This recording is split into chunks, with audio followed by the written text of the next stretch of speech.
119편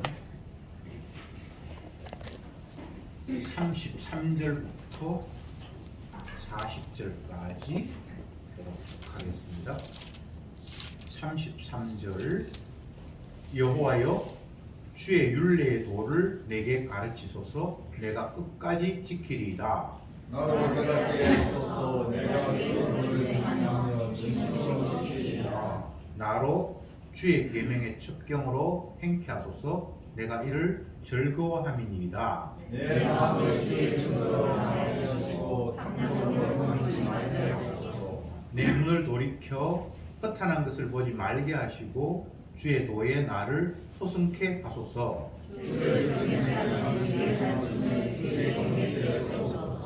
나의 두려워하는 회방을 내게서 떠나게 하소서. 주의 규례는 선하심이니이다. 내가 주의 도를 사모하였사오니 주의 나를 소승케 하소서. 아멘. 오늘 본문은 히브리어 알파벳 5번째에 해당되는 글쎄 이제 계속해서 첫 말씀이 이제 시작이 되는 그런 곳입니다. 앞부분에도 또 뒷부분에도 이런 애가 있지만 오늘 읽은 8절 말씀은 모두가 다 사역동사라고 하나요? 뭐를 하게 하소서. 내가 하는 건 아니고 주님께서 나에게 시키셔서 그 자리에 가기를 원합니다라는 그런 식으로 계속해서 말씀이 전개됩니다. 모든 주도권이 당신에게 있으니 당신이 하게 하시면 내가 그곳에 있을 수밖에 없잖아요 라는 이런 간절함이 본문에서 독특하다고 하면 독특한 모습입니다. 33절에 보면 내게 가르치소서, 34절에는 나로 깨닫게 하소서, 35절에는 나로 행케 하소서, 36절에 행치 말게 하소서, 37절에 소생케 하소서, 종에게 세우소서, 내게서 떠나게 하소서, 또 소생케 하소서. 계속 주님이 하셔야 됩니다. 당신이 하셔야만 나는 어떻게 되잖아요. 철저히 주도권을 주님께 돌리는 그런 내용이 처음부터 끝까지 지속되고 있습니다. 별 생각 없이 살다 보면 주님께서 하셨다라는 것들이 별로 크게 다가오지 않아요. 그냥 뭐 일상이니까 돈 버는 사람 있고 또 내가 나름대로 건강 유지하면서 운동도 하고 또 내가 노력하고 그러니까 그냥 이 생활이 유지가 된다 이렇게 사람들은 대부분 생각을 합니다. 그런데 따지고 보면 내가 해서 되는 게 아니라 주님이 자기 뜻을 이루기 위해서 나를 그런 환경으로 조성해 놓으셨기 때문에 나는 그 안에서 자유롭게 움직이는 겁니다. 시장에서 참새 한 마리가 동전 몇 잎에 서로 어떤 사람은 팔고 어떤 사람은 그걸 사고 이런 과정도 하나님의 개입이 없으면 결코 일어날 수 없는 일이라고 말씀을 하셨을 때 비단 그 일만 하나님께서 개입하셨는가? 아니잖아요. 세상의 모든 일들이 다 그와 같이 이루어진다는 거잖아요. 근데 우리는 그런 생각을 못하죠. 예상치도 못했는데 어떤 일이 벌어졌다 그러면 아 주님께서 하신가 보다 이런 생각은 드는데 평소에 늘 같은 일들이 반복되는 일상에서는 주님께서 개입하셔서 이 일이 반드시 이루어져야만 했다라는 생각을 잘 갖지 못하는 거예요. 그리고 더 위험한 것은 내 노력과 내 열심 때문에 지금 이게 유지가 된다 이렇게 생각하는 것, 이게 얼마나 큰 교만입니까? 우리는 잠을 자도 또 깨어 있어도 내가 내 생명을 주관하거나 어찌하지 못합니다. 밤에 산책하다가 손이 시려우면 주머니에 손을 넣고 이렇게 하는데 손이 따뜻하다, 손이 차다 이런 걸 의사들은 혈액순환하고 연관이 되어서 설명을 하더라고요. 혈액순환이 잘 되는 사람들은 손발 끝이 다 따뜻한데, 혈액순환이 잘 안 되는 사람들은 심장과 제일 먼 부분, 발가락, 손가락 이런 부분들이 차다. 뭐 정확하게 그게 맞는지 모르겠지만 혈액순환을 여러분들이 시키는 거 아니잖아요. 여러분들이 몸속에 있는 피를 돌리는 거 아니잖아요. 사람이 죽는데 죽은 원인을 잘 모르면 의사들이 애매하게 판정합니다. 심정지. 심정지는 결과적 원인이 죽은 원인이 아니잖아요. 잘 모르면 그렇게 급성 심장마비. 심장이 마비돼가 죽는 거는 결과지 그게 죽은 원인이 아닌데 모르면 그렇게 그냥 의사들이 그렇게 판명을 한답니다. 심장이 아직도 정지되지 않고 움직이니까 여러분들이 이 자리에 지금 있는 건데 여러분들이 지금 심장을 움직이지 않잖아요. 우리가 무엇도 내가 해서 현상을 유지할 수 있는 게 없습니다. 주께서 하게 하셨고, 그래서 모든 일들의 주도권이 이 세상을 만드시고 운행하시는 주님에게 있습니다. 오늘 본문은 그 사실을 너무나 생생하게 우리에게 일러주고 있습니다. 33절을 제가 읽어볼게요. 여호와여, 주의 율례의 도를 내게 가르치소서. 내가 끝까지 지키리이다. 주님께서 주님의 그 말씀 율례의 도, 그걸 내게 가르쳐 주십시오. 그러면 내가 그 말씀에서 벗어나지 않겠습니다. 이렇게 말씀을 하고 있는데, 주님이 그 도를 내게 가르쳐 주셔야만 나는 그 말씀의 범위 안에 거할 수 있습니다 라는 겁니다. 주님이 그 말씀의 도를 내게 가르쳐 주지 않으면 나는 뭐 그 말씀에 거하기나 이거 자체가 불가능하잖아요. 하나님의 말씀이 이렇게 성경 안에 엄청나게 많은 분량으로 기록되어 있는데, 이게 기록되어 있다고 해서 내가 깨닫고 아는 거 아니거든요. 신약 성경을 보면 특히 잘 깨닫게 되는 것이, 유대인들은 예수님이 유대 땅에 태어났고 예수님의 행적들은 유대인과 얽혀서 일어나는 일들이 다 성경에, 신약 성경에 기록되어 있는데, 유대인들은 하나님의 말씀을 너무나 소중하게 생각하면서 그것을 일상생활 가운데에서 다 적용하면서 살아갔던 사람입니다. 말씀의 생활화예요. 그들의 국법이 성경의 율법이에요. 안식일을 지키고 11조를 하고 뭐 절기를 지키고, 그게 유대인들의 생활 패턴이었어요. 하나님의 말씀대로 살아가는 사람이에요. 그런데 정작 하나님의 말씀 되시는 예수님이 말씀이 이 땅에 오셨어요. 근데 그 부분을 말씀으로 받아들이지 못한다는 거예요. 예수님께서 말씀을 하시면 내가 아는 율법과 네가 말하는 게 틀리네, 계속해서 이렇게 충돌을 했잖아요. 주님 자체가 말씀인데, 그분의 삶 자체가 말씀을 펼친 것인데, 자기들은 말씀을 안다고 하면서 주님의 행동 하나하나에 시비를 걸잖아요.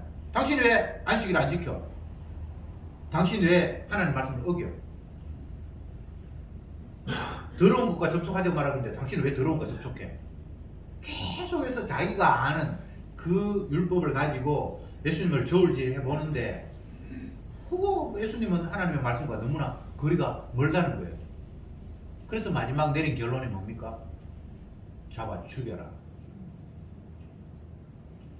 그 신약 성경의 내용들이 무엇을 우리에게 일러주고 있나요? 하나님의 말씀을 펴놓고 그 말씀에 깨달음이 없다라는 겁니다. 난 놓고 기억자도 모른다. 우리 속담에 그런 표현이 있죠. 성경이라는 것이, 이 하나님의 계시, 하나님의 말씀이라는 것이 이렇게 펴 있어도 주님이 가르쳐 주시지 않고 깨닫게 해주시지 않으면 소경이라는 거예요. 여러분 동의하십니까? 어떤 사람은 이 성경은 헬라어로, 구약은 히브리어로 기록되어 있는데 우리가 이거 우리말로 번역을 해버려가지고 제대로 번역이 안 돼 있으니까 히브리어 헬라어를 제대로 공부해서 하나님 말씀을 제대로 알아야만 하나님 뜻을 안다. 이런 소리 하는 사람 많아요. 그러면 히브리어 헬라어 아는 유대인들, 예수님 당시에 그들, 예수님이 히브리 말로 그들에게 말씀을 하셨는데 그 앉아 있는 사람들은 말씀을 알아들었습니까? 못 알아들었습니까? 못 알아들었지. 그러니까 그 사람이 원어하면 안다라는 말이 참입니까? 거짓입니까?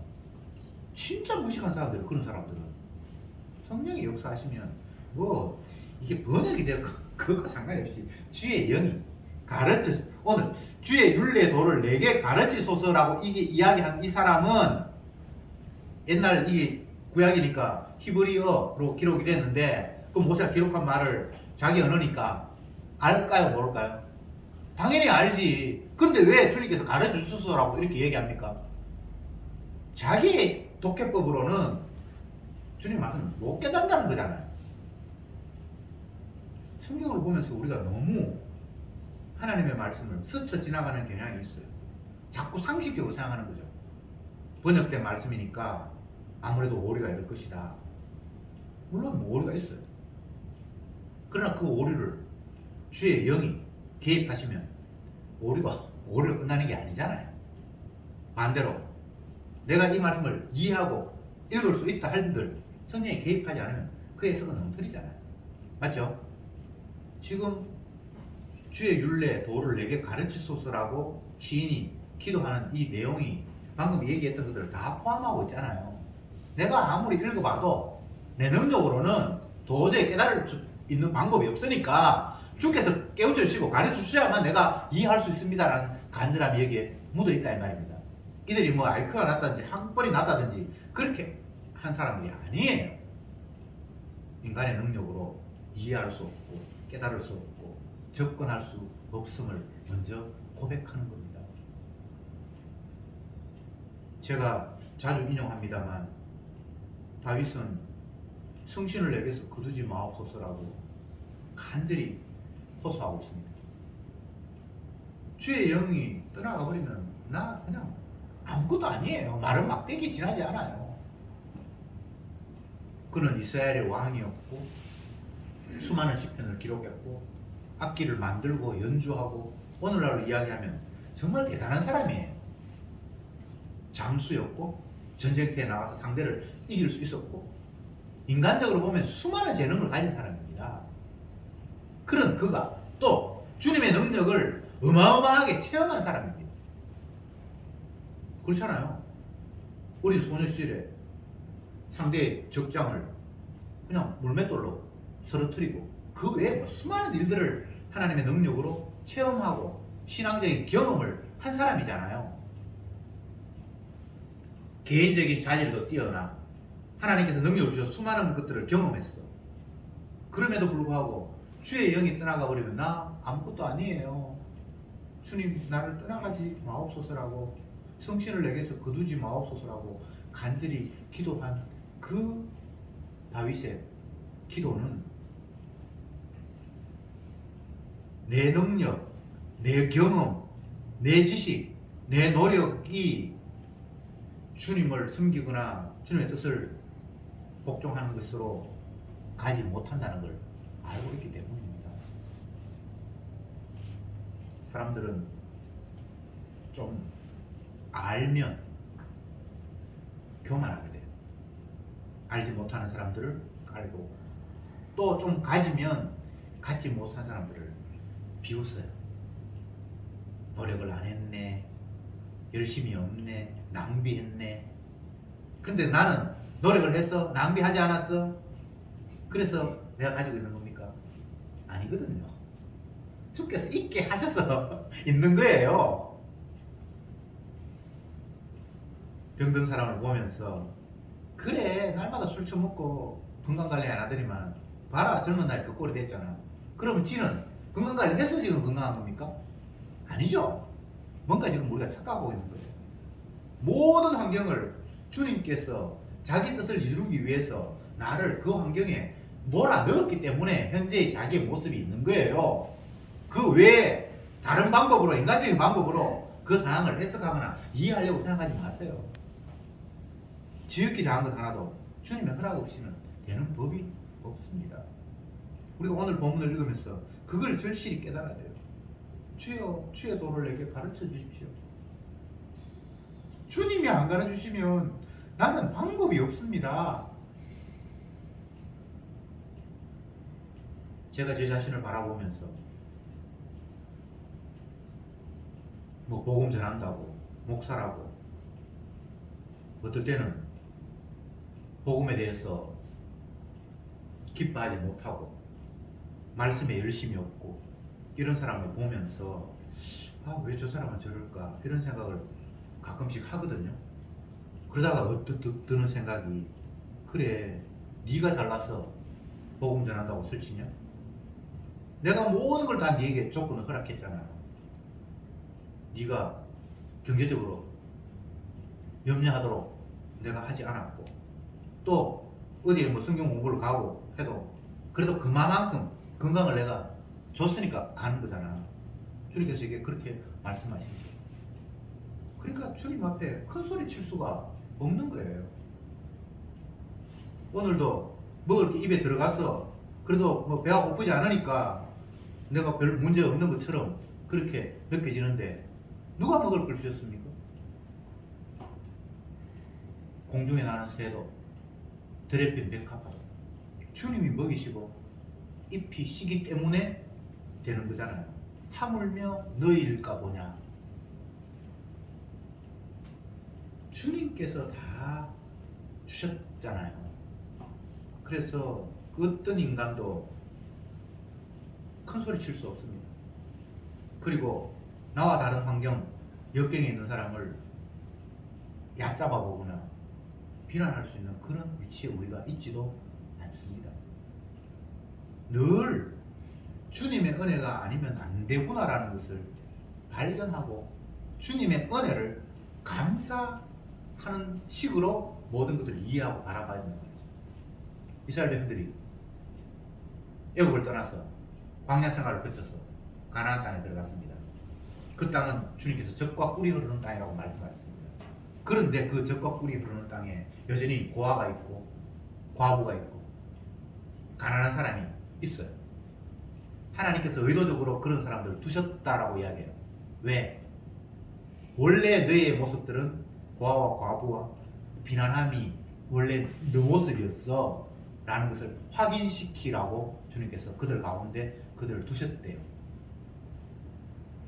여러분 이런 말씀들을 스쳐 지나가면 안 됩니다. 지금도 똑같은 환경이에요. 그들을 비난하거나 얕잡아보거나 그들의 생활을 손가락질 하는 그런 태도가 아니라 주님이 보살펴주지 않으면 나도 저럴 수밖에 없었다라고 주님이 함께 하셨다라는 것을 감사할 수 있어야 되는데 그런 식으로 답이 나오질 않는 거예요. 그래서 내가 한 수 가르치려고 해요. 너 이렇게 하니까 이렇게 됐잖아.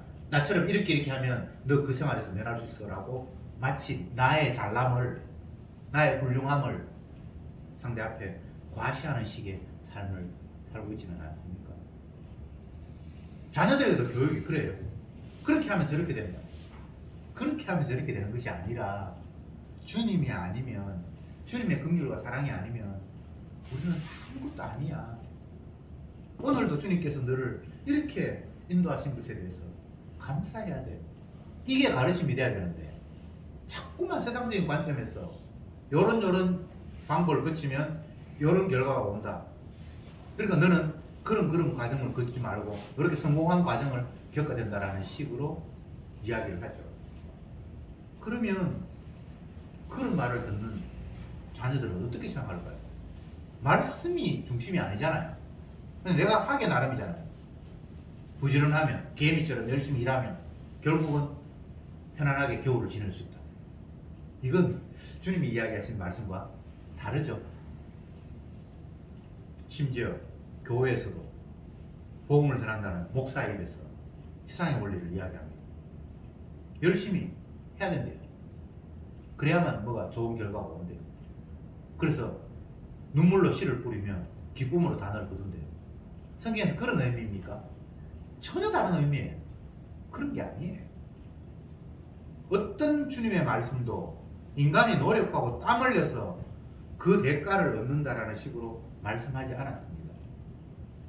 문둥이 같은 우리들, 유출병자와 같은 우리들, 시체와 같은 우리들이 그 자리에서 벗어날 수 있는 방법은 없습니다. 거룩하신 분이 부정한 우리에게 접촉할 때에 거룩함을 얻는 것 방법 말고는 다른 방법을 우리에게 허락하신 적이 없습니다. 내가 찾아가서 거룩한 분을 접촉할 수 있는 방법도 없습니다. 거룩한 분이 들어온 우리들에게 찾아오셔서 접촉해 주실 때만 우리가 거룩함을 얻습니다. 34절에는 나로 깨끗게 하소서 내 주의 법을 준행하며 전심으로 지키리다. 깨끗게 되는 게 인간이 할 수 있는 방법이 없잖아요. 표범이 그 무늬를, 구스인이 그 피부를 어찌 할 수 있느냐? 없다고 이야기했잖아요. 내가 나를 깨끗게 할 수 있는 방법 없습니다. 주께서 깨끗게 해 주셔야만 깨끗하게 됩니다라는 걸 고백하고 있는 거예요. 그 아들 예수의 피가 우리를 모든 죄에서 깨끗게 하실 것이요. 요한일서. 그런 구절이 그게 대표적인 구절인데 수없이 성경에는 기록되어 있잖아요. 그가 채찍에 맞아서 내가 나음을 입었다. 여호와께서 우리의 죄악을 그 아들에게 담당시키십니다. 이런 방법으로 깨끗하게 되는 것 말고는 없잖아요. 그러니까 주님 내가 열심히 살겠습니다 이렇게 이야기하는 것이 아니라 주여 나를 깨끗게 하소서 라고 이야기하고 있잖아요. 그 뒷부분에는 인간의 결심이나 노력, 하나님 이렇게 해주셨으면 내가 이렇게 하겠습니다라는 그런 식으로 성경 읽지 말고요, 주님께서 그렇게 하셔야만 결과가 이렇게 되잖아요 라는 이야기입니다. 성경은 항상 그렇게 되어 있어요. 내 의지를 주님 나한테 복 주시면 내가 열심히 충성할게요, 서로 합의하듯이 그런 말씀은 없어요. 주께서 하셔야만 그런 결과가 오잖아요 라는 이야기입니다. 35절 똑같은 내용이에요. 나로 주의 계명의 첩경에서 행케 하소서 내가 이를 즐거워함이니이다. 주께서 주의 계명의 그 길로 바르게 빨려 들어가도록 행하도록 하십시오. 그래야만 내가 주님을 찬송할 수 있잖아요.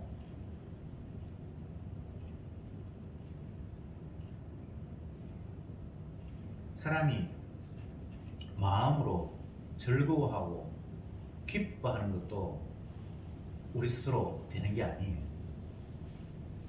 마음의 평안을 얻고 마음의 기쁨이 있고, 이게 그냥 내가 기쁜 생각하자, 긍정적인 사고방식을 갖자 사람들은 그렇게 주장을 하는데 그렇게 해서 마음의 기쁨이 오는 게 아니에요.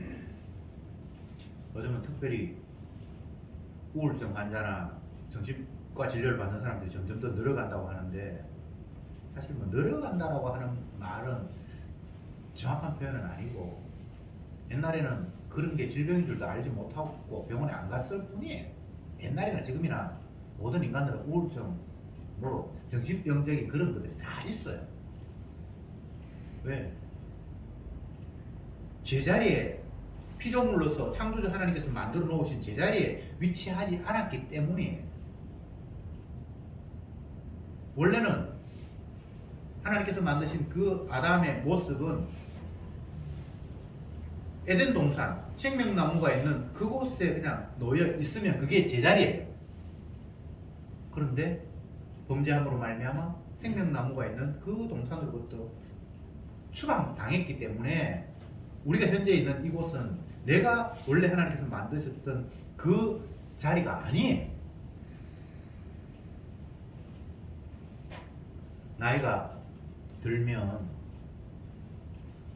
잠도 깊이 못 자고, 특히나 잠자리가 바뀌면 밤새도록 뒤척거리고 이런 경우가 왕왕 있잖아요. 잠자리가 바뀌었다, 이걸 의미를 확대시키면 피조물인 내가 원래 있어야 자리에 있지 못하다, 있지 않는다, 다른 내가 있을 곳이 아닌 엉뚱한 곳에 내가 놓여 있다, 이렇게 표현할 수 있는데, 모든 인간들이 범죄함으로 지금 내 자리가 내 자리가 아니에요. 하나님 원래 나에게 두시려고 했던 자리가 아니에요. 그래서 한편에 기쁨이 있는 게 아니라 늘 불편의 요소, 결핍, 아쉬움이 있어요. 그것을 주님은 이마에 땀이 흘러야 네 입에 먹을 것이 들어갈 것이다. 해산하는 고통을 네가 겪을 것이다 라고 말씀하셨어요. 원래의 모습이 아닙니다. 그걸 우리가 자꾸 간과해요. 그러면서 내가 있어야 할 곳이 아닌 다른 자리에 머물러 있으면서 이곳이 나의 편안한 자리가 되기를 자꾸만 갈구하고 있어요. 그건 문제 있잖아요. 원래의 자리로 돌아가야 하는데 내 자리가 아닌 곳에서 평안을 누리려고 하는 이 잘못된 말도 안 되는 이 어그러짐. 그래서 계속해서 마귀가 유혹합니다. 네가 요거 부족하니까 요거 채우면 평안할 수 있어. 그게 물질일 수도 있고 건강일 수도 있고 자녀의 문제일 수도 있고 가정의 어떤 환경일 수도 있고 정말 마귀의 유혹으로 그래 조금만 더 경제적으로 안정이 되면 행복할 거야.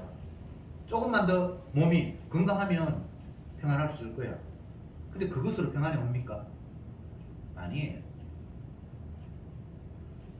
우리나라도 자살률이 많기로 뭐 이게 몇 번째 손가락이 꼽히는 나라인데 우리나라의 경제력이나 국방력이 세계 여러 200여 국가 중에 그렇게 심각한 상태가 아니거든요. 상당히 상위에 랭크되어 있단 말이에요. 우리가. 그런데 자살하는 사람이 많아요. 자살하는 사람이 정말 힘들어서 자살하는 경우도 있겠지만 뭐 옆에서 봐서 별 문제 없을 것 같은데 자살하는 사람이 의외로 많아요. 그 말은 무엇을 이야기해 주는 겁니까? 세상의 환경이 우리의 마음의 평안과 연결되는 게 아니라는 이야기예요. 요즘은 그런 통계를 제가 못 봤습니다만 몇 년 전에 제가 본 기억이 있는데 스위스 같은 나라는 뭐 그렇게 큰 나라는 아닙니다만 경제적으로 아주 잘 살고 애가 태어날 때부터 죽을 때까지 국가에서 뭐 보장되는 게 제일 많은 나라래요. 근데 그런 뭐 그렇게 어려운 환경에 처한다 할지라도 뭐 예를 들어서 몸이 병들었다, 가난에 빠졌다 그렇게 해도 국가에서 다 보장해줘서 사는데 지장이 없다고 그러거든요. 근데 그런 나라에서 제일 많이 자살한다고 해요. 지금 제가 드리는 말씀은 외부적인 환경이 내 마음의 평안과 직결되는 게 아니라고 제가 말씀드리는 겁니다. 환경 좋아서 마음 평안한 거 아니에요? 반대로 환경이 열악하다고 해서 마음이 불안하거나 또 그런 것도 아니에요. 대표적인 예로 다윗 같은 사람은 왕이 되기 전 사울 왕에게 미움을 받아서 쫓겨다녔잖아요. 지명수배가 내려져서 다윗을 잡아 죽여라 그런 명령이 떨어졌잖아요. 그러니까 살기 위해서 뭐 숨어 다니면서 도망을 다니는데 그 성경에 보면 10편에 하나님께서 사랑하는 자에게 잠을 주시는도다. 여러분 잡아 죽이려고 온 나라가 다 혈안이 되어 있는데 잠 오겠어요? 잠 오는 거는 비정상이에요. 사형수가 내일 너 사형이다 하면 그 전날 그 사람이 잠을 자겠어요? 그런데 하나님께서 사랑하는 자에게 잠을 주신다고 했어요. 다윗은 편안하게 잠을 잘 자요. 주께서 평안을 주시면 외부 환경이 어떻게 해도 평안하고 주께서 평안을 안 주시면 외부 환경이 아무리 안락해도 평안이 없어요. 사마리아 여인이 예수께서 하시는 말씀. 네가 마시는 물은 아무리 마셔도 또 목마르려니와 내가 주는 평안은 세상이 주는 것과 달라서 네 배에서 생수의 강이 흘러 넘치리라. 이런 이상한 말씀을 하셨습니다. 이게 복음 안에서 이 말씀을 받아들이지 못하는 사람은 정말 귀신 신하라 까먹는 소리죠.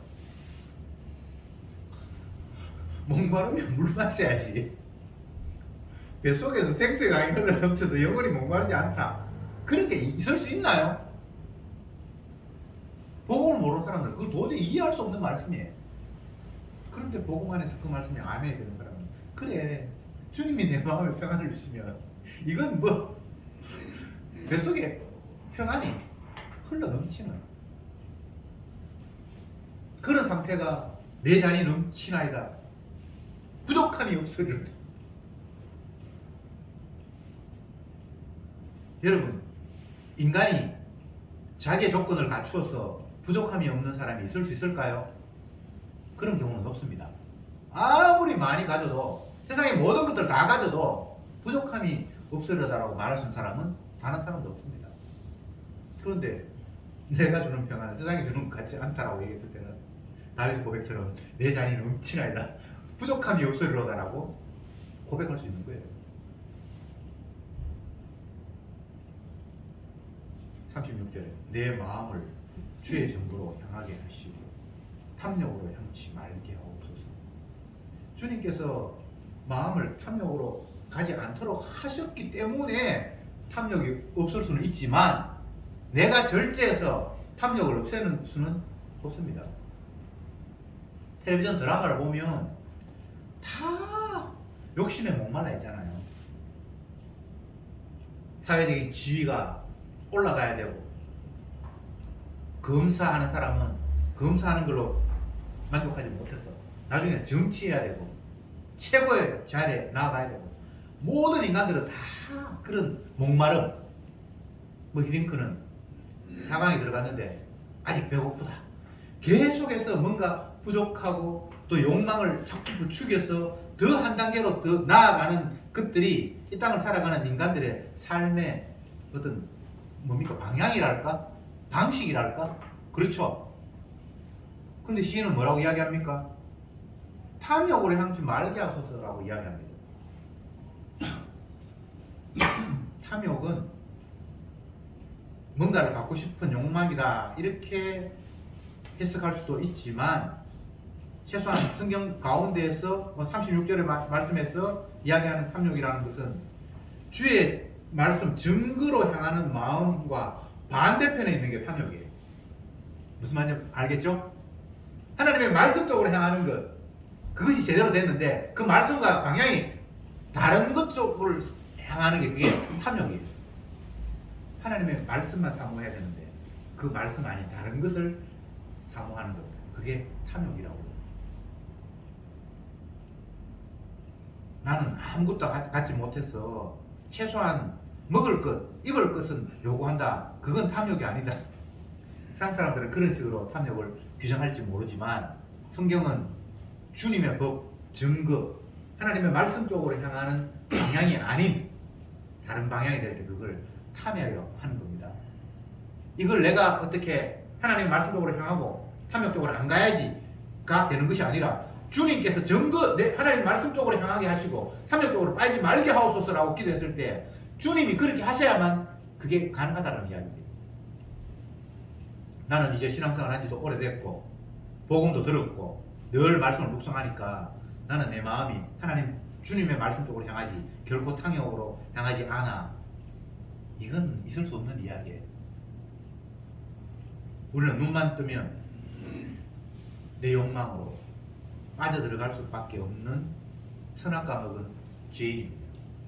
선악과를 먹었다라는 것은 스스로의 판단력으로 하나님처럼 내가 결단하고 살아가겠다라는 거예요. 주님이 더 이상 필요가 없게 됐다는 거예요. 딱 보니까 이건 나쁜 거네, 이건 좋은 거네, 이건 이익이 되네, 이건 나한테 손해가 되겠네 라고 스스로 판단할 수 있다는 것이 선악과를 따먹은 거예요. 그래서 날마다 자기의 선택권을 가지고 자기의 안목을 가지고 유리한 쪽으로 결정하면서 살아간다는 거예요. 그 자체가 탐욕이에요. 우리는 탐욕으로부터 스스로 벗어날 수 있는 재간이 없습니다. 주님께서 말씀 속으로 나를 끌어당기든지 말씀으로 나를 뒤집어 씌워야지만 탐욕과 상관이 없는 어떤 상태가 되지, 그렇지 않은 상태에서는 탐욕으로만 내가 갈 수밖에 없다는 것이 36절의 고백입니다. 예. 여러분, 이 시편에 나타난 이 시인이 특별히 더 별나거나 그런 사람이 아니에요. 우리와 성경이 같은 사람이에요. 근데 주의 영이 임하니까 제대로 된 고백을 하고 있는 겁니다. 어떤 경우에도 내 능력, 내 힘으로는 탐욕으로부터 떠날 수가 없습니다. 그래서 기도하고 있습니다. 주여, 주의 증거로 향하게 하시고 탐욕으로 향치는 말게 하옵소서. 말씀 쪽으로 달려가야지 그 반대쪽으로 달려가지는 않기를 원하오니 주님께서 그렇게 나를 방향으로 몰아가 주셔야만 내가 그렇게 할 수 있습니다. 37절에 내 눈을 돌이켜 허탄한 것을 보지 말게 하시고 주의 도에 나를 소성케 하소서. 여기에도 허탄한 것과 주의 도를 반대 방향으로 이야기하고 있죠. 주님의 말씀으로 가버리면 더 이상 허탄한 것에 마음이 안 빼앗기는데 말씀으로부터 돌이키면 그것이 어떤 것이든 다 헛된 거라는 거예요. 허탄한 거다라는 거예요. 허탄이라는 것이 세상 가운데에서도 알찬 것도 있고 헛된 것도 있고 험한 것도 있다 이런 이야기가 아닙니다. 하나님의 약속이 아닌 다른 것들을 기대하는 건 다 허탄한 거예요. 그건 다 우상이에요. 단순해요. 천국도 있고 연옥도 있고 지옥도 있고 그런 것이 아니라 천국 아니면 지옥이에요. 중간 단계가 없습니다. 주의 길이 아니면 다 멸망의 길이에요. 생명의 길이 아니면 다 저주의 길이에요. 38절에 주를 경외케 하는 주의 말씀으로 주의 종을 세우소서. 주를 경외하는 길 외에는 다 엉터리 없는 길입니다. 그래서 그곳으로 나를 우뚝 세워달라고 기도하고 있습니다. 39절에 나의 두려워하는 해방을 내게서 떠나게 하소서. 주의 규례는 선하심이. 주의 규례에서 떠나는 게 주님 말씀을 회방하는 자리입니다. 40절에 내가 주의 복도를 사모하여 싸우니 주의 의에 나를 소성케 하소서. 주님을 사모하고 주님의 뜻대로 가는 것은 주님께서 말씀으로 주의 의로 나를 새롭게 소성케 하셔야만 되는 거예요. 내가 할 수 있는 방법이 아니에요. 소성이라는 말이 뭐 죽음에서 소생한다는 뜻도 있고 넘어진 자리에서 일으킨다는 뜻도 있고 뭐 여러 가지 뜻이 있는데 어쨌든 주님께서 이렇게 세워야만 내가 우뚝 설 수 있지 다른 방법으로는 내가 설 수 있는 방법이 없습니다라는 고백입니다. 제가 이 말씀 서두에 오늘 본문에서 8절 모두가 다 사역동사 내가 아닌 누군가가 시켜서 할 수 있는 그런 식의 표현을 기록했다라고 제가 말씀을 드렸는데 이것은 단순한 표현의 문제가 아니라 신앙의 고백입니다. 당신이 하셔야만 되잖아요. 나는 아무 힘이 없습니다. 주님께서 세워주셔야 되고 주님께서 강제로 이끌어 주셔야 되고 끌어주셔야 되고 보게 하셔야 되고 깨닫게 하셔야만 되잖아요. 라는 이 간절함이 저와 여러분들의 심정이 되었으면 좋겠습니다. 어떤 경우에도 우리는 어리석은 양이어서 내 판단과 내 능력으로 나의 길을 갈 수 있는 존재가 아닙니다. 내 판단, 내 힘으로 걷는 그 길은 어리석은 양이어서 멸망의 길로 갈 수밖에 없습니다. 지 소견에 옳은 대로 행하였더라. 지 소견이에요. 어리석은 자의 소견이에요. 자기 판단으로 옳다고 생각해서 갈 수밖에 없잖아요. 근데 그것은 어리석은 자의 소견이에요. 우리는 왕이신 주님께서 당신이 원하는 대로 바꿔 이야기하면 내가 원치 않는 길을 할지라도 그분이 나로 강제로 끌고 가실 때 거기에 진정 생명이 있습니다. 기도합시다. 여호와는 나의 목자시니 내가 부족함이 없으리로다. 주님, 양 스스로가 부족함이 없다라고 말할 수는 없습니다. 눈도 어둡고 판단력도 흐려서 내 판단을 가지고 어떤 길을 결정했을 때는 그것이 사망의 길일 뿐입니다. 그런데 내 곁에 나와 함께 여호와께서 목자로 계시니 나는 부족함이 없다는 고백을 할 수밖에 없습니다. 왜냐하면 목자가 어리석은 나를 강제로 이끌고 당신이 원하는 대로 끌고 가기에 내게 부족함이 없음을 고백합니다. 주여, 제발 어리석은 내 판단으로 결정하고 움직이려고 하는 그런 교만함에서 벗어나서 온전히 말씀에 이끌려서 주님이 원하는 대로 끌려가는 그런 삶을 날마다 간구하며 살아가는 저들이 되게 하옵소서. 양이기에 반드시 목자의 인도만이 우리의 유일한 희망이라는 사실을 날마다 인정하면서 주님 말씀 앞에 끌려가는 저들이 되게 하옵소서. 예수님의 이름으로 기도드리옵나이다. 아멘.